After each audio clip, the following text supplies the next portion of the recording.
Two மாணவர்களே, பிரிலிம்ஸ்ல கண்டிப்பாக 17 கேள்வி முதல் 20 கேள்விகள் கரண்ட் அஃபேர்ஸ்ல தான் வருது. இதுல என்ன உங்களுக்கு பிரச்சனை இருக்கும்னு நான் நினைக்கிறேன்னா, கரண்ட் அஃபேர்ஸை A to Z கவர் பண்றதுக்கு சரியான சோர்சஸ் இல்லை அப்படிங்கிறது என்னுடைய புரிதல்.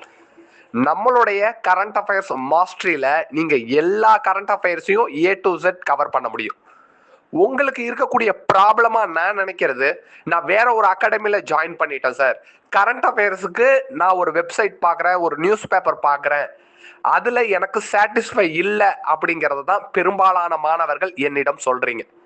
அப்ப இந்த கரண்ட் அஃபேர்ஸ் பேட்ச்ல நீங்க ஜாயின் பண்றதன் மூலியமாக ஒரு 5 கேள்விகளுக்கு கூடுதலா பதிலளிக்க முடியும் அப்படின்னா உங்களுடைய வெற்றி வாய்ப்பு பிறரை காட்டிலும் 100% அதிகமாக இருக்கு அப்படின்னு தெரிஞ்சுக்கிங்க. 1-2 கேள்வியில பல மாணவர்கள் பிரிலிம்ஸ்ல இருந்து மெயின்ஸ் போக மறந்துடுவாங்கன்னு நான் ஏன் சொல்றேன்னா, கரண்ட் அஃபேர்ஸ் மறந்துறதுனால அவங்க மெயின்ஸுக்கு கிளியர் ஆகல, படிக்காம இல்லை, அவங்க மற்ற சப்ஜெக்ட்ல படிச்சிருப்பாங்க, கரண்ட் அஃபேர்ஸுக்கு இம்பார்ட்டன்ஸ் கொடுக்க மறந்ததுனால பிரிலிம்ஸ் டு மெயின்ஸ் மூவ் ஆக மறந்துடுவாங்க.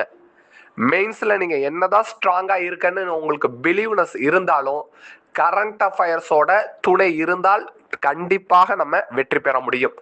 கரண்ட் அஃபேர்ஸ் மாஸ்டரி பேட்ச்னே தனியாக ஒரு கோர்ஸ் இருக்கு, அதுல நீங்க ஜாயின் பண்ணிக்கலாம்.